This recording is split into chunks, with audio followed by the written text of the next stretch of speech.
just want to explain that's kind of where I was at that time. And in between those liminal moments, those liminal thoughts, a little beautiful message kind of squeaked through, and it was so profound that I felt like it had to be shared. It definitely helped me shift out of that place of just a lot of heaviness and into more hope, faith, and ease. Are you feeling lost in the dark at this time? Are you just struggling?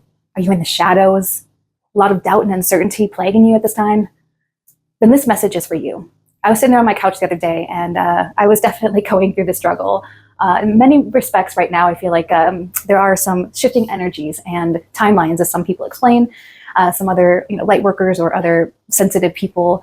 And basically that draws me into a point of where I need to make some big decisions. And I've put a lot of faith and trust in the unknown, and a leap of faith, if you will. And in the process, it's just not an easy thing to do on a human level, because of course the mind and the ego always want to have some level of control, and we're used to having that, to be honest.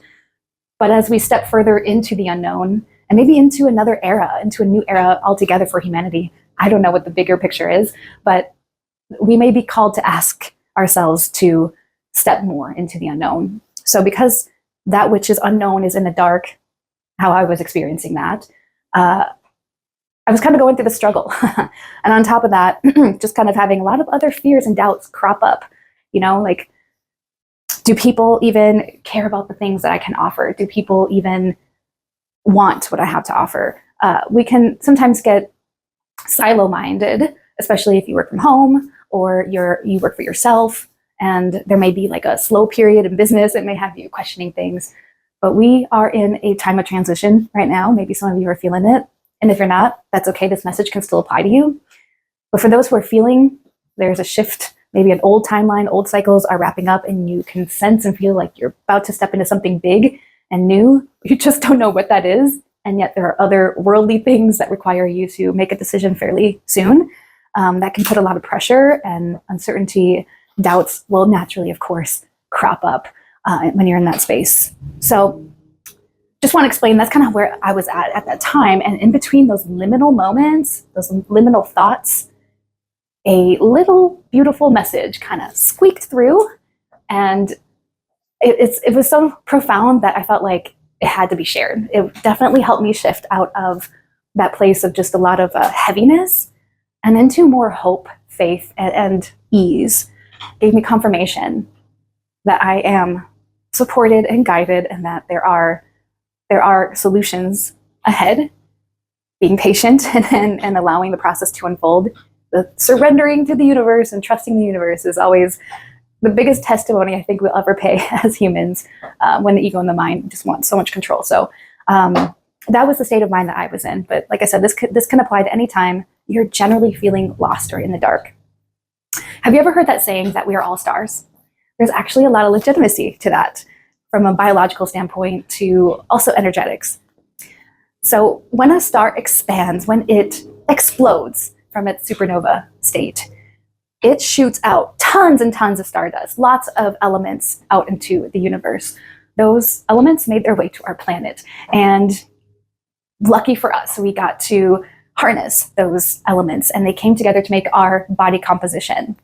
We evolved on this big, beautiful rock, this big, beautiful earth. And those elements from the stars that exploded, such as carbon, nitrogen, hydrogen, and oxygen, make up 96% of our body composition. So yes, in a very real sense, we are made of stars. We are made of stardust. But also in an energetic sense, we have like 1.4 volts of potential energy in each one of our cells. And when we think about how many trillions of cells we have, that's a lot of energy. We may not always feel it. It may not be always amplified, but that potential is there. We have how many energy centers or chakras.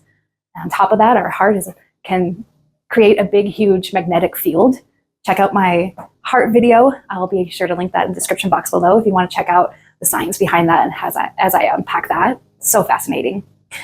But also, to add to that, we have all of our organs are bioelectrical. There's our thoughts. How do you think those happen, right? So there's a lot of electricity going on inside our bodies and extending outside of our field, even our biofields. So we are stars, my friend. We are made of light. And this message that came through really hit on the head of that nail. It said, "The problem with stars is they never know how bright they shine when they're always in the dark." Now, I know that that is something that I couldn't have made up because it's so simple and so profound. And to me, that's always the hallmark of source wisdom or higher realm wisdom. And in that moment, one of my guides was coming through. So that was something that shifted me out of just a lot of that pain and the darkness and the uncertainty, and back into realizing that even through the darkness, I do shine. I need to shine. You need to shine. We all need to shine. That light is seen. I can see your light, but I can't see mine, if that makes any sense. So if you ever have any doubts about your value, your worth, anytime you're shining, you're already changing the world. So I hope this message finds you in the perfect and right time. And I hope it brings you to a higher place, more empowered state of being. We need more stars shining bright in this world. Thank you so much for tuning into this message. I hope you have a beautiful rest of the day. Be sure to like, share, and subscribe for more videos. Much love.